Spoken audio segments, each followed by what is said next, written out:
আসসালামু আলাইকুম ভিউয়ার্স, আশা করি সবাই খুব ভালো আছেন।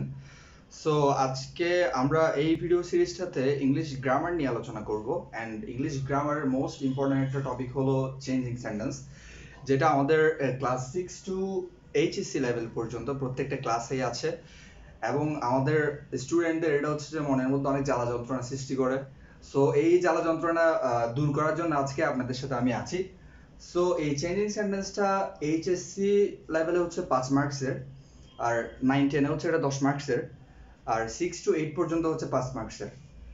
সো এটা আমরা একদম টোটাল 6 to এইচএসসি লেভেল পর্যন্ত টোটাল যে চেঞ্জগুলো হয় একদম এই টপিকে আমরা সবগুলি কভার দিতে চেষ্টা করব এবং এটার সাথে আশা করি আপনাদের জব বলেন অ্যান্ড প্রত্যেকটা মানে যতগুলো এক্সাম আছে সবগুলোতে আশা করি আপনারা এই টপিকগুলো যদি আমার সাথে কভার দেন আশা করি আপনারা ইজিলি অ্যান্সার করতে পারবেন।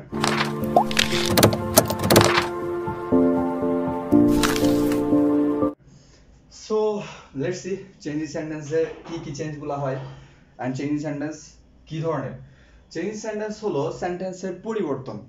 চেঞ্জিং সেন্টেন্স মূলত দুই ধরনের হয়ে থাকে, একটা হলো কনভার্সন অফ সেন্টেন্স আর একটা হলো ট্রান্সফরমেশন অফ সেন্টেন্স। এখন আমরা দেখি যে কনভার্সন অফ সেন্টেন্সটা কি আসলে। কনভার্সন অফ সেন্টেন্স হলো যার অর্থ মানে যেই সেন্টেন্সের অর্থ এবং গঠন উভয় পরিবর্তিত হয়, আর ট্রান্সফরমেশন অফ সেন্টেন্স হলো যেখানে গঠন পরিবর্তিত হবে কিন্তু অর্থের কোনো পরিবর্তন হবে না। এখন দেখেন আমরা যখন এক্সামে দিই তখন লেখা থাকে কিন্তু সেন্টেন্স ট্রান্সফরমেশন, ওখানে কিন্তু কনভার্সন অফ সেন্টেন্স থাকে না। সো আমাদের 6 to এইচএসসি লেভেল পর্যন্ত বলেন যতগুলো হচ্ছে চেঞ্জ আসবে সবগুলো এইটাতেই আসবে, ঠিক আছে। সো আমরা এক্সাম্পলের মাধ্যমে দেখি যে দুইটা জিনিসের মধ্যে পার্থক্যটা কি আসলে। তো দুটো জিনিসের মধ্যে পার্থক্য হলো এখানে দেখেন রহিম ইজ অ্যান অনেস্ট ম্যান, আমি একটা সেন্টেন্স লিখলাম, অর্থ বলা হচ্ছে রহিম একজন সৎ ব্যক্তি। যদি আমরা এটা কনভার্সন অফ সেন্টেন্স যদি আমরা এটাকে চেঞ্জ করি তাহলে এটার অর্থ দাঁড়াচ্ছে, আমরা বলছিলাম অর্থ ও গঠন উভয় পরিবর্তিত হয়, দেখা যাক এটা হয় নাকি আসলে। Rahim is not an honest man. দেখেন এখানে নট আসার কারণে কিন্তু এই সেন্টেন্সে কিন্তু কোনো নট ছিল না, কিন্তু এই সেন্টেন্সে নট বৃদ্ধি পাওয়ার কারণে কিন্তু গঠনের পরিবর্তন ঘটছে। এন্ড দেখেন অর্থেরও পরিবর্তন হয়েছে, রহিম একজন সৎ ব্যক্তি না। আমরা প্রথম সেন্টেন্সে বলছি যে রহিম একজন সৎ ব্যক্তি, তার মানে এটা হচ্ছে কনভার্সন অফ সেন্টেন্স। এখন দেখি আমরা ট্রান্সফরমেশন অফ সেন্টেন্স, যেটা আমরা বলছিলাম যে গঠন পরিবর্তিত হবে কিন্তু অর্থের পরিবর্তন ঘটবে না। আসলে এটা এখানে অ্যাপ্লাই হয় কিনা দেখি। Rahim is not a dishonest man, that means দেখেন এখানে নট আসার কারণে গঠনের পরিবর্তন ঘটছে, আবার এখানে ডিজ নট আসছে তার মানে অসৎ। কিন্তু আমরা যদি পুরো সেন্টেন্সের অর্থ দাঁড় করাই তার মানে হচ্ছে রহিম একজন অসৎ ব্যক্তি না, তার মানে বোঝা যায় যে রহিম একজন সৎ ব্যক্তি। আমি একটা মানুষকে দুইভাবে হচ্ছে বলতে পারি যে সে হচ্ছে যে খারাপ ছাত্র না, তার মানে সে ভালো ছাত্র, আর বলতে পারি সে একজন ভালো ছাত্র। সো একটা কথাকে আমরা দুইভাবে বলতে পারি, আসলে এই জিনিসটাই হচ্ছে আমরা এখানে শিখবো। সো আমাদের মেন যে চেঞ্জগুলো সেগুলো হচ্ছে যে ট্রান্সফরমেশন অফ সেন্টেন্সের, তার মানে আমাদের কনভার্সন অফ সেন্টেন্সের কোনো কাজ আমাদের এখানে নাই। আমি জাস্ট বুঝালাম যে চেঞ্জ দুই ধরনের হয় এবং কোন কোন জিনিসটা আমাদের প্রয়োজন। এখন দেখি আমরা আমাদের এই ট্রান্সফরমেশন অফ সেন্টেন্স করতে গেলে আমাদের কোন কোন বিষয়গুলা আমাদের জানা লাগে। আসলে আমরা যখন এই ট্রান্সফরমেশন অফ সেন্টেন্সটা করতে যাই তখন আমাদের এটা জগা খিচুড়ি মনে হয়। সো এই বিষয়গুলো আমরা আসলে ফার্স্ট থেকে বুঝি না। তো আসলে আমি এখানে সুন্দরভাবে লিখে রাখছি এন্ড আমি ট্রাই করব যে এগুলা একদম সিরিয়ালি কভার দেওয়ার জন্য। সো আশা করি আপনারাও সাথে থাকবেন শেখার জন্য। তো দেখা যাক যে এই ট্রান্সফরমেশন অফ সেন্টেন্স করতে গেলে কোন কোন জিনিসগুলো আমাদের কভার দিতে হবে। আমাদের অ্যাফার্মেটিভ নেগেটিভ অর্থাৎ হা বোধক, অ্যাফার্মেটিভ মানে হচ্ছে হা বোধক একটা বাক্যকে আমরা না বোধক করবো কিন্তু অর্থের পরিবর্তন ঘটা যাবে না। তারপর আমরা সেম না বোধককে আমরা হা বোধক করবো অর্থাৎ নেগেটিভ টু অ্যাফার্মেটিভ। তারপর হচ্ছে সেন্টেন্স হচ্ছে অর্থ অনুসারে যে 5 প্রকার, এগুলো হচ্ছে অর্থ অনুসারে মানে সেন্টেন্স অর্থ অনুসারে হচ্ছে সেন্টেন্স 5 প্রকার, সেগুলো হচ্ছে অ্যাসার্টিভ, যেটাকে আমরা বিবৃতি বা বর্ণনামূলক বাক্য বলে থাকি নর্মালি, অর্থাৎ যেখানে কোনো কোয়েশ্চেন মার্ক থাকে না, এক্সক্লামেশন মার্ক থাকে না, এরকম সেন্টেন্সগুলা। দেন ইন্টারোগেটিভ যেখানে কোয়েশ্চেন মার্ক থাকে, যেখানে প্রশ্ন করা হয়। দেন হচ্ছে এক্সক্লামেটরি যেখানে হচ্ছে আমরা বিভিন্ন ধরনের হচ্ছে যে বিস্ময়সূচক বাক্যগুলো বলে থাকি। দেন হচ্ছে imperative and optative. Imperative optative আমাদের এখানে প্রয়োজন নাই, এই দুটো হচ্ছে আমাদের এই টপিকে হচ্ছে আমাদের কভার দেওয়া লাগবে না। অ্যান্ড দেন আমরা কভার দিব হচ্ছে ভয়েস চেঞ্জ, যেটা অনেক ইম্পর্টেন্ট একটা টপিক। অ্যান্ড আপনি যদি দেখেন এইচএসসি যখন আপনি ইয়াগুলো করতে যাবেন, রাইট ফর্ম অফ দ্য ভার্বগুলো যখন করতে যাবেন তখন কিন্তু এই ভয়েসটা অনেক বেশি ইফেক্টিভ। মানে এই ভয়েস যদি আপনি ভালোভাবে পারেন তাহলে আপনি মনে করতে পারেন যে এইচএসসি লেভেলে আপনি হচ্ছে যে রাইট ফর্ম অফ দ্য ভার্বে প্রায় 3 মার্কস পেয়ে যাবেন, মানে 5 নাম্বারের মধ্যে আপনি 3 ইজিলি পাবেন, কারণ ওখানে টোটালি এটাকে ভয়েসকে বেস করে করা হয়েছে। দেন হচ্ছে ডিগ্রি, দেন হচ্ছে সিম্পল কমপ্লেক্স কম্পাউন্ড। আসলে এই চেঞ্জিং সেন্টেন্সটা হচ্ছে এমন একটা টপিক, মানে এই ট্রান্সফরমেশন অফ সেন্টেন্সের সবগুলো টপিক যদি আপনি কভার দেন, আপনি গ্রামারের বলতে গেলে অনেকগুলো টপিকে আপনি নিজে নিজে পারবেন। যেমন বলা যায় কমপ্লিটিং সেন্টেন্স আপনার জন্য ইজি হয়ে যাবে, তারপর হচ্ছে যে right form of the verb easy হয়ে যাবে, অনেক জিনিস আপনি ইজিলি পারবেন। তো সেন্টেন্স হচ্ছে যে আমি একটা জিনিস বলতে ভুলে গেছি, সেন্টেন্স হচ্ছে যে আমরা সিম্পল কমপ্লেক্স কম্পাউন্ড কভার দিব। আমরা জানি সেন্টেন্স হচ্ছে যে অর্থ অনুসারে 5 প্রকার, কিন্তু গঠন অনুসারে হচ্ছে সেন্টেন্স 3 প্রকার। অর্থাৎ আমরা যেটাকে বাংলায় বলি সিম্পল মানে সরল, আর কমপ্লেক্স মানে হচ্ছে জটিল বাক্য, কম্পাউন্ড মানে হচ্ছে যৌগিক বাক্য। সো আজকের আমরা এই লেসনে কভার দিব affirmative two negative, negative to affirmative. হ্যাঁ, আমরা এখন আমাদের ট্রান্সফরমেশন অফ সেন্টেন্সের যে টপিকগুলো ছিল তার একটা টপিক হলো অ্যাফার্মেটিভ টু নেগেটিভ। তো সেটা রুলসগুলো নিয়ে আমরা এখন আলোচনা করব, যেগুলো একদম কমন অ্যান্ড যেগুলো এক্সামে বারবার আসে। তারপর হচ্ছে যে বলতে গেলে আমি যে রুলসগুলো নিয়ে এখন আলোচনা করব সেগুলো থেকেই মোস্ট অফ দ্য এক্সামেই আসে। তো দেখা যাক। তো আমি এখানে কিছু জিনিস লিখে রেখেছি। অ্যাফার্মেটিভ টু নেগেটিভ মানে আমরা যখন অ্যাফার্মেটিভ অর্থাৎ হা বোধক একটা বাক্যকে যখন আমরা না বোধক করতে যাব, তখন আমাদের ফার্স্ট যে রুলটা নিয়ে আমরা আলোচনা করব সেটা হলো অনলি অথবা অ্যালোন।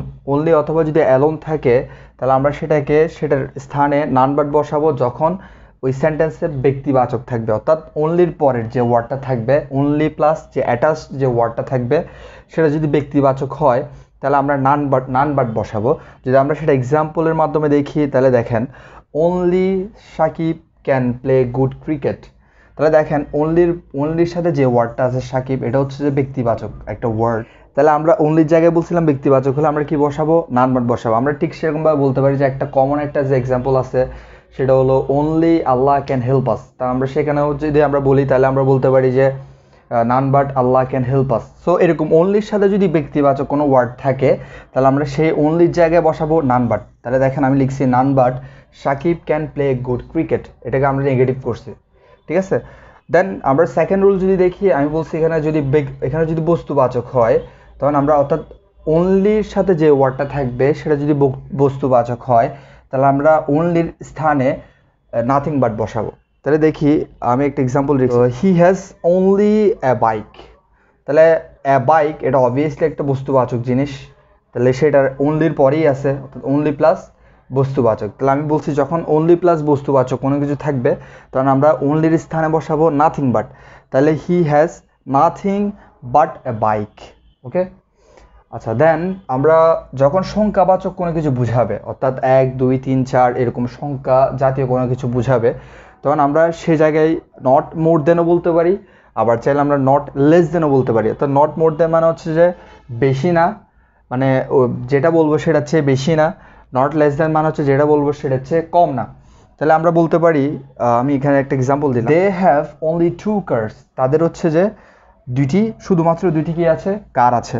তাহলে আমি যদি বলি they have not more than 2 cars, তাদের হচ্ছে 2টা কারের চেয়ে বেশি নাই। আবার আমি চাইলে এখানে মোরটা কেটে দিয়ে আমি চাইলে লেস বসাতে পারি। তাহলে অ্যান্সারটা কি দাঁড়ায়? They have not less than 2 cars. তার মানে হচ্ছে যে তাদের 2টি গাড়ির থেকে বেশি নাই, দ্যাট মিনস 2টি গাড়ি আছে। দেখেন এই সবগুলো যে আমরা এখানে কনভার্ট করতেছি সবগুলার কিন্তু মেন যে কথাটা ছিল সেটাই থাকতেছে। মানে আমাদের যে ট্রান্সফরমেশন অফ সেন্টেন্সের যে টার্ম, যে কনসেপ্ট, সেই কনসেপ্টে কিন্তু আমরা সবগুলো চেঞ্জ করতেছি। আচ্ছা, তো আমরা এখন দেখলাম অ্যাফার্মেটিভ টু নেগেটিভ। আচ্ছা, যদি আমাদের এরকম থাকে যে নেগেটিভ টু অ্যাফার্মেটিভ, অর্থাৎ নেগেটিভ একটা সেন্টেন্স দেওয়া আছে like none but Shakib can play good cricket, এই সেন্টেন্সটা দেওয়া আছে, তো আমাদেরকে বলা হলো যে এখানে পাশে অ্যাফার্মেটিভ করতে বলা হলো। তো যখন আমরা এটাকে অ্যাফার্মেটিভ করব, অর্থাৎ আমি এদিকে লিখে রেখেছি সবগুলো হচ্ছে উল্টা হবে। অর্থাৎ আমরা বলতে পারি যে মানে যখন হচ্ছে নান বাট থাকবে তখন আমরা নান বাটের জায়গায় অনলি বসাবো, যখন নাথিং বাট থাকবে ওই নাথিং বাটের ওয়ার্ডের জায়গায় আমরা অনলি অথবা এলোন বসাবো। এলোন থাকলেও কিন্তু সেম রুলস, এটা মাথায় রাখতে হবে। নট মোর দেন অথবা নট লেস দেন থাকলে সেখানে আমরা অনলি অথবা এলোন বসাবো। তা আমরা এখন সেকেন্ড রুলে মুভ করব। হ্যাঁ, এখন আমরা সেকেন্ড রুলটা নিয়ে আলোচনা করব, সেটা হলো মাস্ট, হ্যাভ টু অথবা হ্যাজ টু। অর্থাৎ যে কোনো একটা যদি কোনো একটা সেন্টেন্স আমরা দেখি, তাহলে ওটাকে যদি আমাদেরকে বলা হয় যে নেগেটিভ করতে, তখন আমরা যেটা করব সেটা হলো মাস্ট অথবা হ্যাভ টু অথবা হ্যাজ টু থাকলে আমরা এটা সমান, মানে এটা ইকুয়াল ক্যানট বাট বসাতে পারি মাস্ট অথবা হ্যাভ টু হ্যাজ টু জায়গায়। আর এটা যদি বসাই তাহলে আমাদের ভার্বের বেস ফর্ম বসানো লাগবে, অর্থাৎ যেই সেন্টেন্সটা দেওয়া থাকবে ওই সেন্টেন্সে যে ভার্বটা দেওয়া থাকবে সেই ভার্বটার বেস ফর্ম আমাদের এখানে বসানো লাগবে। আর আমরা যদি এটা না বসিয়ে যদি লিখি ক্যানট হেল্প, তাহলে আমাদের যেটা করতে হবে ভার্বের সাথে আইএনজি যুক্ত করতে হবে। তাহলে আমরা একটু দেখি এক্সাম্পলের মাধ্যমে যে তোমরা আমরা কীভাবে করতে পারি। তাহলে উই মাস্ট ওবে আওয়ার প্যারেন্টস, আমাদের অবশ্যই আমাদের পিতামাতাকে মান্য করতে হবে।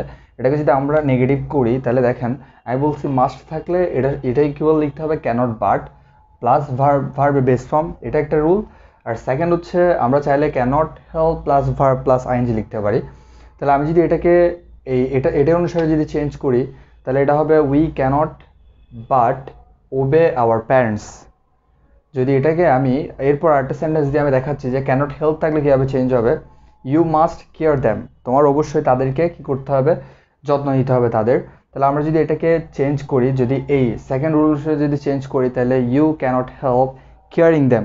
তাহলে দেখেন আমি যখন হেল্প আনলাম তখন কিন্তু ভার্বের সাথে আইএনজি আমি যুক্ত করে দিলাম, কিন্তু আমি যখন ক্যানট বাট ইউজ করলে তখন তখন আমাদের যেটা করতে হবে ভার্বের বেস ফর্মটা বসাতে হবে। আর এই জিনিসগুলোকে যখন আমাদেরকে যদি বলা হয় যে আমি এগুলো সবগুলো নেগেটিভ করতে বলছি, যদি আমাদেরকে বলা হতো যে লাইক এই সেন্টেন্সটা দেওয়া আছে তো এটার পাশে লেখা আছে অ্যাফার্মেটিভ, হ্যাঁ আমাদেরকে বলা হলো যে এগুলাকে অ্যাফার্মেটিভ করতে, যদি এরকম বলা হয় তাহলে আমরা যেটা করব সেটা হলো ক্যানট বাট আর ক্যানট হেল্প, যেটাই দেখি না কেন আমরা must, have to, has to যে কোনো একটা লিখতে পারি। আবার এখানে আমি আরেকটা জিনিস হচ্ছে একটু বলে রাখা ভালো, কারণ সবগুলো মাস্ট দিয়ে লিখছি, আমরা চাইলে কিন্তু হ্যাভ টু, হ্যাজ টু দিয়েও লিখতে পারি। যেমন আমি বলতে পারি you have to care them, তোমার অবশ্যই তাদের যত্ন নেওয়া দরকার। তাই আমি বলতে পারি ইউ হ্যাভ টু গো নাও, তোমার এখনই যাওয়া উচিত, সেটাকে আমরা ক্যানট বাট অথবা ক্যানট হেল্প দিয়ে বলতে পারি। যদি কোনো একটা সেন্টেন্স আমরা অলওয়েজ দেখি, অর্থাৎ এটা সমান সমান আমরা বসাবো নেভার প্লাস যে ভার্বটা থাকবে সেটা আমরা অ্যান্টোনিমস বসাবো।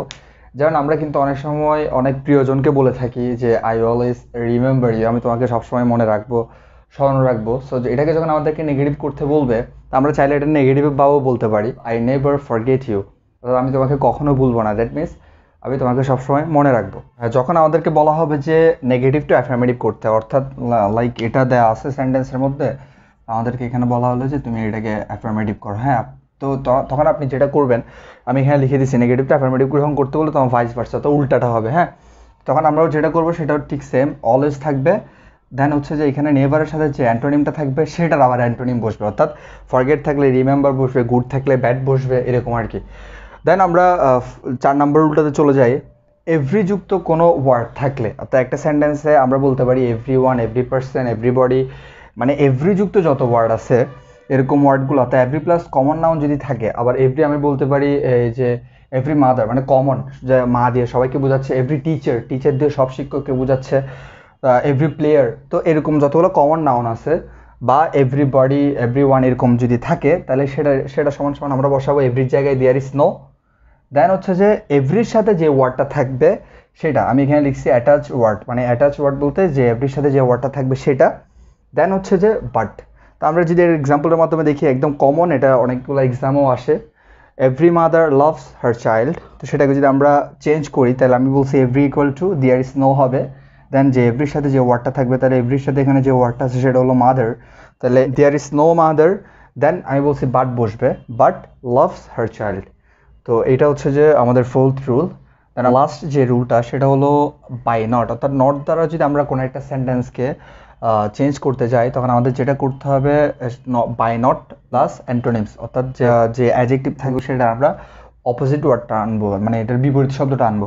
তাহলে দেখা যাক Rafia is a good student, তাহলে আমি যদি এটাকে যদি আমাদেরকে বলেন যে নেগেটিভ করতে, তখন আমরা এটাকে করতে পারি যে Rafia is not bad student, তার মানে হচ্ছে রাফিয়া একজন খারাপ ছাত্রী না, দ্যাট মিনস প্রথমটাই বোঝাচ্ছে রাফিয়া একজন হচ্ছে কি ভালো ছাত্রী। তো এটা বাই নট বলতে এখানে বাইটা হচ্ছে আমি বোঝাচ্ছি যে নট দ্বারা, মানে আমরা যখন নট দ্বারা কোনো একটা সেন্টেন্সকে আমরা কি করতে যাব, নেগেটিভ করতে যাব, তখন আমরা ওটাকে নট দ্বারা করতে গেলে তখন আমাদের যে অ্যাডজেক্টিভ থাকুক, যেমন এর গুড এটা অ্যাডজেক্টিভ, সেটার আমাদের অপোজিট ওয়ার্ডটা মানে অ্যান্টোনিমস আনতে হবে। সো আমাদের এই 5টা রুল, এগুলো যদি ভালোভাবে কাভার দেওয়া যায়, অর্থাৎ যদি আপনারা ভালোভাবে প্র্যাকটিস করলে, ভালোভাবে দেখলে, আশা করি যে আপনারা সবগুলা মানে অ্যাফার্মেটিভ টু নেগেটিভের যে এরকম যে চেঞ্জগুলো আছে এগুলো আশা করি আপনারা পারবেন। অ্যান্ড দেন আর বাকি যে টপিকগুলো সেগুলো যদি কাভার দিলে, আপনারা যদি আমাদের সাথে থাকেন তাহলে সেগুলো আমি কাভার দিলে আশা করি আপনারা যত চেঞ্জ আছে সবগুলো আশা করি পারবেন। আর ভিডিওটা কেমন লাগছে এটা অবশ্যই জানাবেন, আর আমাদের সাথেই থাকবেন ভালো কিছু পাওয়ার জন্য। আশা করি ইনশাল্লাহ ভালো কিছু দিতে পারবো। So take care, bye by.